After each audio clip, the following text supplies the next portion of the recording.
தமிழர்களின் number one choice Tamil matrimony. நாடும் வீடும் நலம் பெற SKM Poorna rice brand oil. இந்த வருடம் உலகியல் ரீதியா என்னென்ன மாதிரியான விஷயங்களை கொண்டு வருது?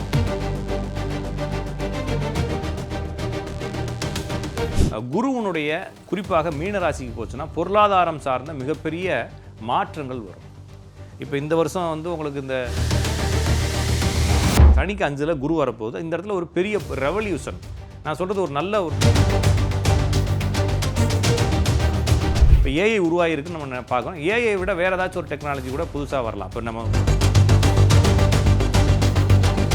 நிறைய விஷயங்கள் மறைஞ்சு போன விஷயங்கள் எல்லாமே வெளியே வர ஆரம்பிக்கும், நிறைய உண்மைகள் வெளியே வர ஆரம்பிக்கும் அப்படின்னு சொல்லலாம். இப்போ கீழடி இந்த மாதிரி கீழடி இருக்கலாம். அப்புறமா இந்த இப்போ லேட்டஸ்ட்டாக ஏதோ ஃபைல் கீல்னு சொல்கிறாங்க இல்லைங்களா, அது மாதிரி இது மாதிரி ஏதோ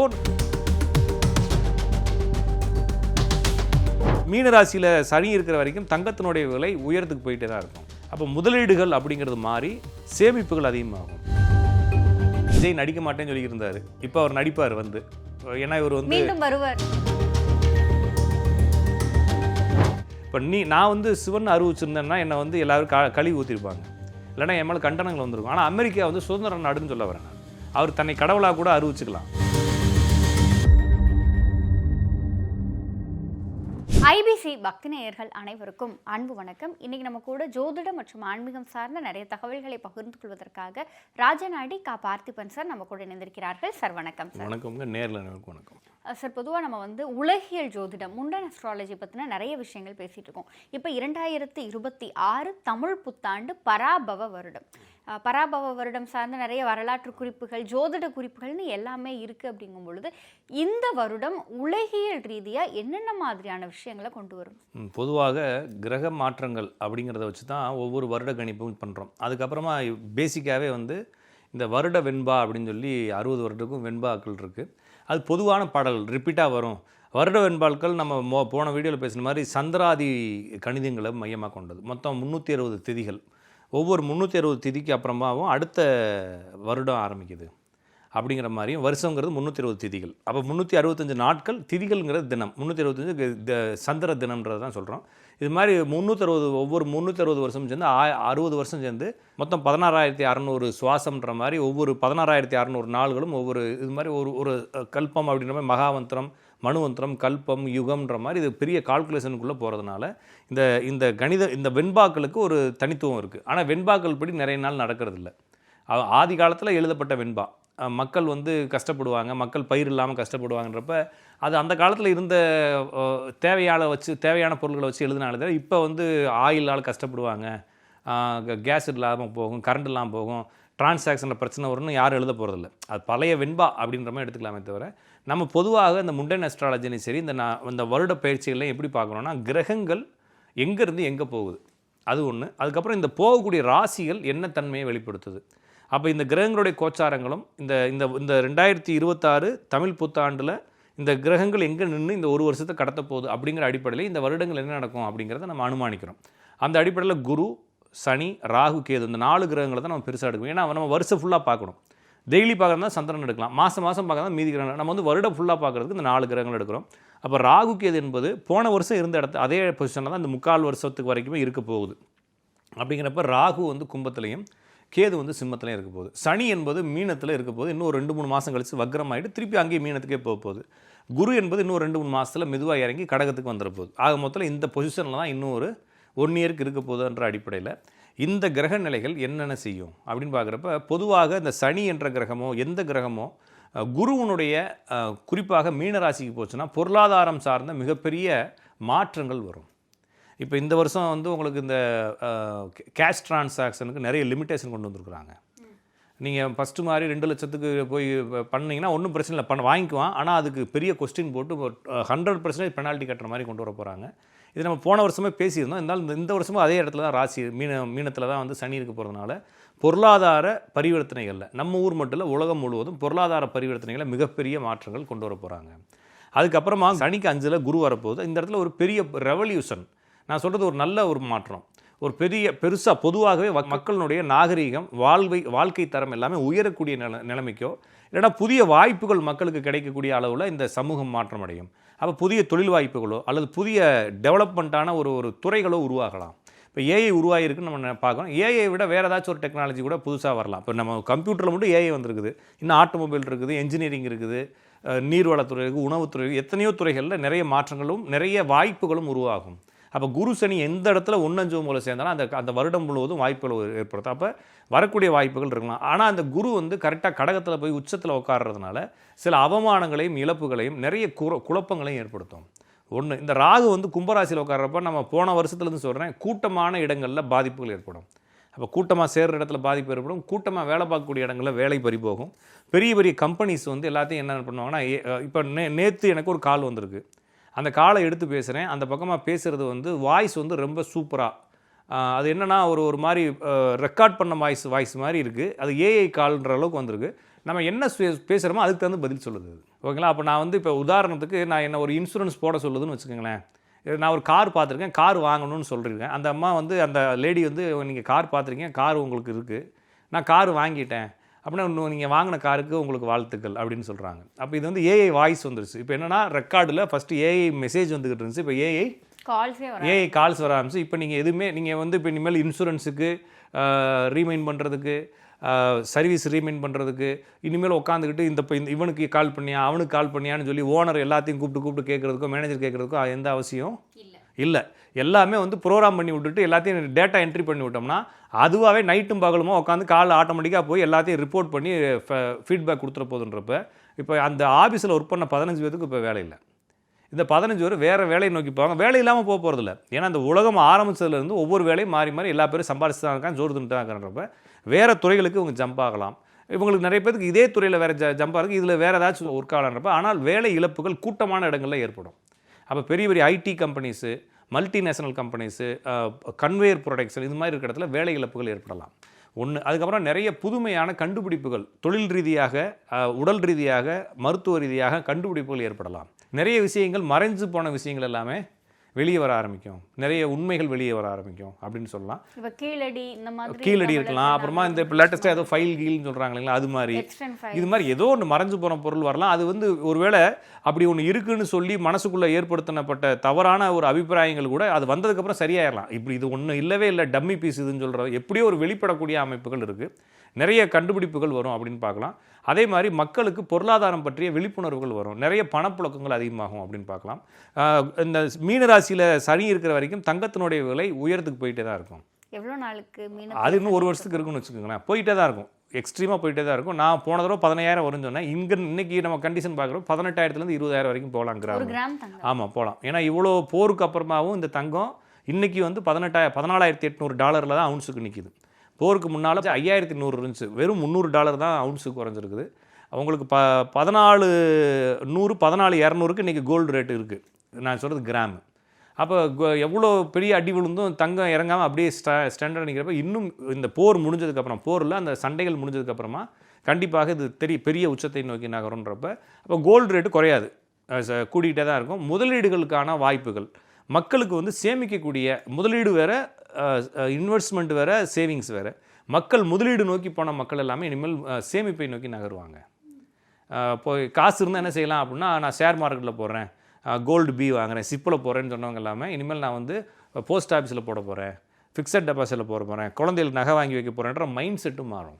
அப்போ முதலீடுகள் அப்படிங்கிறது மாறி சேமிப்புகள் அதிகமாகும். இப்போ சேமிப்புகள் அதிகமாகும் போது மக்களினுடைய பணங்கள் பாதுகாக்கப்படும், நிறைய ஸ்கேமுக்கு போகாது அப்படின்னு பார்க்கலாம். அப்போ ஸ்கேம் பண்ணுறவங்கலாம் கொஞ்சம் மாற்றப்படுவாங்க. இப்போ புதிய ஸ்கேம்கள் வந்துக்கிட்டு இருக்கு இப்போ லேட்டஸ்ட்டாக, அதுவும் கொஞ்சம் மாற்றப்படும் அப்படின்ற மாதிரி. அப்போ மொத்தத்தில் வரக்கூடிய வருடம் கொஞ்சம் ஹாப்பியாக இருக்கும் அப்படின்னு பார்க்கலாமே தவிர, இந்த வார் இருக்குது, கேஸ் வராது, பெட்ரோல் வராதுன்றதெல்லாம் நீங்கள் ரொம்ப போட்டு கன்ஃபியூஸ் பண்ணிக்க தேவை, அதெல்லாம் கம்ப்ளீட்டாக சரியாயிடும். இது அந்த நாட்டினுடைய அரசியல் பிரச்சனைன்ற மாதிரி நம்ம எடுத்துக்க வேண்டியதான். சார், இந்த தமிழ் புத்தாண்டு பராபவ ஆண்டு அப்படிங்கும்போது அரசியல் ரீதியாக என்னென்ன மாதிரியான விஷயங்களை, அரசியலில் ஜனநாயக மாற்றங்கள் வரலாம். நான் சொல்கிறது ஜனநாயக ரீதியான மாற்றங்கள் வரலாம். சரி, இப்போ ஜனநாயகன் படம் கூட இல்லை அது தெரிலைங்க, அரசியல்னு சொல்கிறாங்க. இது 2-3 விஷயங்கள் சொல்கிறாங்க. விஜய் நடிக்க மாட்டேன்னு சொல்லியிருந்தார், இப்போ அவர் நடிப்பார் ஏன்னா இவர் மீண்டும் வருவார், நான் கண்டிப்பாக நடிக்க வருவார். ஏன்னா இது இவங்களுக்கு இந்த தயாரிப்பாளருக்கும் டைரக்டருக்கும் ஒரு படம் ஃப்ரீயாக நடிச்சு கொடுக்குறேன்னு கூட வருவார். இழப்பை சரி கட்டுறதுக்காக வருவார் அப்படின்னு சார், அவரே தான் ரிலீஸ் பண்ணாரு அப்படின்னு சொல்லியும் அது தெரிலிங்க. ஏன்னா யாரும் அப்படி செய்ய மாட்டாங்க. ஏன்னா இது வந்து ஒரு தலைவர் அப்படிங்கிறவர் வந்து அவருக்கு பொறுப்போடு தான் நடந்துக்குவார். யாருமே வந்து தேர் இழுத்து தெருவில் விட்டு தன் தாம்பேருக்கு எடுத்துக்க மாட்டாங்க. இதை ரிலீஸ் பண்ண வேண்டிய அவசியம் அவருக்கு இல்லை. கொஞ்ச நாள் கழித்து வந்தால் என்னவா, பழைய படத்தை போட்டு விட்ருக்கலாம்ல. அவர் ஹீரோயிசம் பண்ண படத்தெல்லாம் எல்லாத்துலேயும் ட்ரெண்ட் பண்ணி விட்டுருக்கலாம். அதுக்கு போட்டு 500 கோடி ரூபா காசு எடுத்து 500 கோடி ரூபா இன்வெஸ்ட்மெண்ட்டுங்கிறாங்க. அது வெளியே வந்தால் ஒரு 1000 கோடி ரூபாயை இது பண்ணுதுன்னா அந்த 1000 கோடி ரூபாயும் போட்டு இன்னும் கொஞ்சம் நல்லா ஃப்ரீ ஃப்ளோவாக நெட்டில் வந்து உங்களுக்கு அவரை பற்றி தகவல்களை கொடுத்துருக்கலாம். அதுக்கு பெரிய டீம் ஒர்க் பண்ணலாம். இந்த படத்தை விட்டு தான் அவருக்கு ஹைக்குன்றதெல்லாம் நம்மளாம் நினச்சிக்கிறோமே தவிர இது வேறு ஏதோ தவறான ஒரு அரசியல் காரணங்களால் நடந்திருக்கலாம். இது என்கொயரி நடக்கும்ல, பார்ப்போம். ஆனால் இவர் வெளியிடுறதுக்கான வாய்ப்பு இல்லை. ஏன்னா அவர் ஜாத்தில் இப்போதைக்கு அந்த வேலை செய்கிறதுக்கான அமைப்புகள் இல்லை. ஓகேங்களா? அவர் வந்து இந்த இடத்துல கொஞ்சம் போராடுவார், போட்டி போடுவார், கொஞ்சம் டவுன் ஆவார், திருப்பி சினிக்குள்ளே வருவார், திருப்பி இதை மேனேஜ் பண்ணுவார்ன்ற மாதிரி புரிஞ்சுக்கலாமே தவிர, ஏன்னா அவருடைய ஜாத்தில் சூரியனுடன் சேர்ந்த புதன் வந்து நிலை இல்லாமல் இருக்குது. அதனால் இந்த துறைக்குள்ளே வந்துட்டு திருப்பி இந்த துறைக்குள்ளே போவார், மாறிக்கிட்டே தான் இருப்பார். அதனால் வந்து இதை போட்டு ரொம்ப கன்ஃபியூஸ் பண்ணிக்க தேவையில்லை. நான் சொல்கிறது ஜனநாயக மாற்றம் வரும் அப்படின்னு சொன்னது, இப்போ ஒரு காலத்தில் வந்து பண்ணை அடிமையே இருந்துச்சு, அதுக்கப்புறம் ஆண்டான் அடிமை இருந்துச்சு, அதுக்கப்புறமா வந்து தொழில் புரட்சியில் முதலாளித்துவம் இருந்துச்சு, அதுக்கப்புறம் ஜனநாயகம் வந்துச்சு, அதுக்கப்புறமா வந்து புரட்சி படைகள் கைப்பற்றுறதுன்னு வந்துச்சு. இப்போ வந்து ஜனநாயகம் ஓடிக்கிட்டு இருக்கு நம்ம நினைக்கிறோம். ஆனால் ஜனநாயக அடுத்த ஒரு புரட்சிகள் ஏற்படலாம் உலகம் முழுவதும். ஏன்னா இப்போ கேது வந்து சூரியன் இருக்கக்கூடிய ராசியில் இருக்குது. இந்த இடத்துல வந்து ஒரு பெரிய புரட்சிகள் ஏற்படலாம். அப்போ ஏதாவது ஒரு நாடினுடைய புரட்சி படைகள் அப்படின்றது ஏதாச்சும் ஒரு தோல்வி ஏற்படுத்தி நாட்டில் இருக்கக்கூடிய மக்கள் பொதுவாக நாடுகளை கைப்பற்றும் பொழுது அந்த நாட்டினுடைய சுற்றி இருக்கக்கூடிய நாடுகள் ஒரு புரட்சிக்கு ஏற்பட்டு ஜனநாயக முறையில் மாற்றங்களை ஏற்படுத்தலாம் அப்படின்னு நம்ம பார்க்குறோம். அப்போ இந்த கேதுங்கிறத செய்யும். அப்போ அரசியல் சார்ந்த விஷயங்களில் ஒரு பெரிய மாற்றங்கள் ஏற்படலாம். அரசியல் மாற்றங்கள்னால் ஆள் மாறுறதுன்னு இல்லைங்க. இப்போ யூஎஸ் இருக்குன்னு வச்சுக்கோங்களேன். யூஎஸ் வந்து பியூராக வந்து ஒரு என்னென்னா சுதந்திரம்னு சொல்கிறோம் இல்லைங்களா. அதில் வந்து யூஎஸ் வந்து பெரிய அளவில் இருக்குது. எனக்குன்ற சுதந்திரம் இருக்கு இல்லைங்களா, தனி மனித சுதந்திரத்தில் பெரிய பெஸ்ட்டாக இருக்கிறது யூஎஸ். அந்த அளவுக்கு எல்லா நாடுகளும் மாற்றப்படலாம். ஏன்னா நம்மளுக்கு இன்னுமே கட்டுப்பாடு இருக்குது. அப்போ இதெல்லாம் மாறுறதுக்கான காலங்கள் இப்போ வந்துக்கிட்டு இருக்குது. அப்போ என்னென்னா நீங்கள் அந்த மாற்றங்கள் வருன்றது மொத்தத்துக்கு அரசியல் ஆளுக மாறுறது இல்லைங்க, சிந்தனைகளே மாறும் மக்களுக்கு. அப்போ அந்த ஊர் நாட்டில் வந்து அவர் வந்து இப்போ இன்றைக்கி நேற்று ட்ரம்ப் என்ன பண்ணிக்கார், நான் தான் இயேசுன்னு அறிவிச்சுக்கிறாரு. அவருக்கு என்ன தான் சார் ஆச்சு? அவர் நல்லா தாங்க இருக்கிறார். அவருக்கு என்ன ஆச்சு? அவர் அப்படி தான் இருக்கணும். அவர் தலைவர் அப்படி தான் இருப்பார். நீங்கள் அவர் மைண்ட் செட்டை நீங்கள் போய் டிஸ்டர்ப் பண்ணுறீங்க. அவர் தலைவர் அப்படி தான் இருப்பார். அவருக்கு சுதந்திரம் இருக்குது. இப்போ நான் வந்து சிவன் அறிவிச்சிருந்தேன்னா என்னை வந்து எல்லோரும் கழுவி ஊற்றிருப்பாங்க, இல்லைனா என் மேலே கண்டனங்கள் வந்திருக்கும். ஆனால் அமெரிக்கா வந்து சுதந்திர நாடுன்னு சொல்ல வரேன் நான். அவர் தன்னை கடவுளாக கூட அறிவிச்சுக்கலாம். ஓகேங்களா?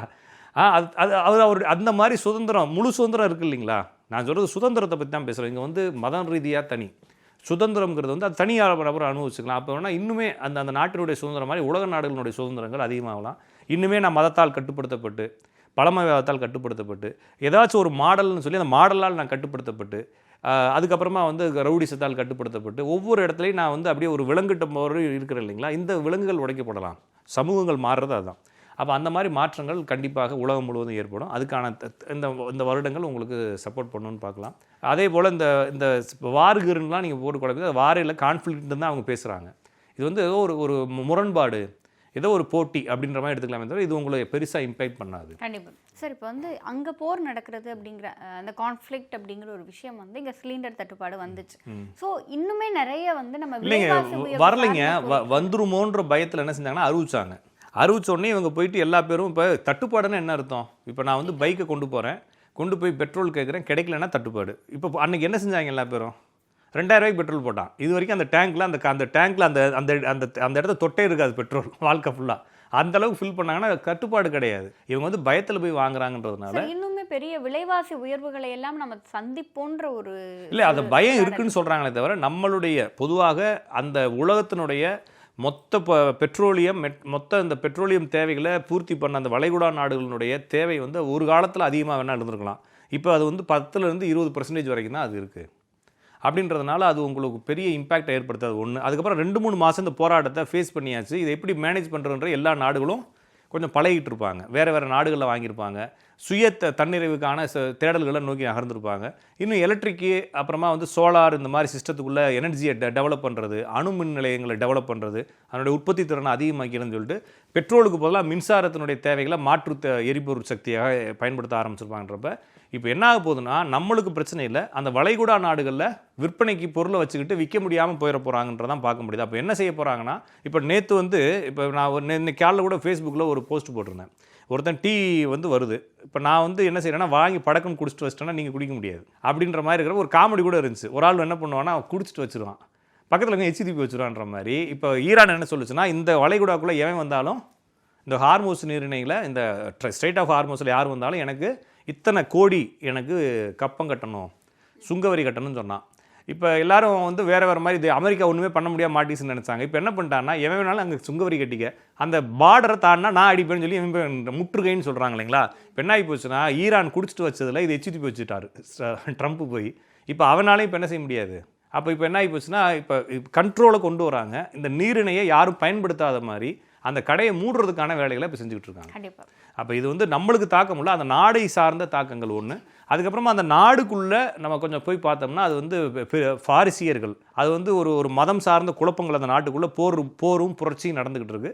அதனுடைய ரிசல்ட்டும் இன்னும் ஒரு கொஞ்ச நாளில் நம்ம பார்க்கலாம். அந்த நாட்டுக்குள்ளே உள்நாட்டு போர்கள் நடக்கும்ன்றதை நம்ம பார்க்கலாம். கண்டிப்பாக சார், விவசாயம் சார்ந்த விஷயங்கள் இந்த பராபவ வருடத்தில் கண்டிப்பாக தான் சொன்னீங்களா, உணவு சம்மந்தமான, அப்புறமா வந்து ஆட்டோமொபைல் சம்மந்தமான, அதுக்கு இல்லாமல் இன்னும் நிறைய மருத்துவம் சம்மந்தமான நிறைய புதிய கண்டுபிடிப்புகள், புதிய மாற்றங்கள் ஏற்படலாம் அப்படின்றத பார்க்கலாம். இன்னும் நிறைய புது உணவு சம்மந்தமான மாற்றங்கள், அது வந்து என்னென்னா பயிர் வைக்கிறதுக்கான மாற்றங்கள், அந்த கருவிகள் மாற்றங்கள், அந்த விதை சம்மந்தமான விஷயங்களில் இன்னும் நிறைய முன்னேற்றங்கள் வரலாம். இந்த கும்பத்தில் என்ன கிரகம் வந்தாலும் அது பெரிய மாற்றங்களை ஏற்படுத்தும்.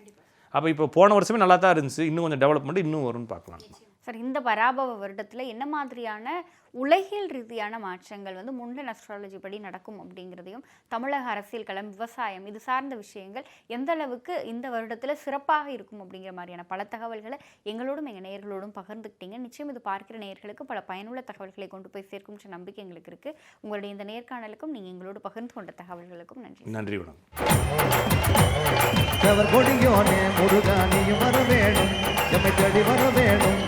வரம் தர வேணும், கொடியோனே முருகா நீ வர வேணும், நம்மை தேடி வர வேணும், முருகா வரம் தர வேணும்.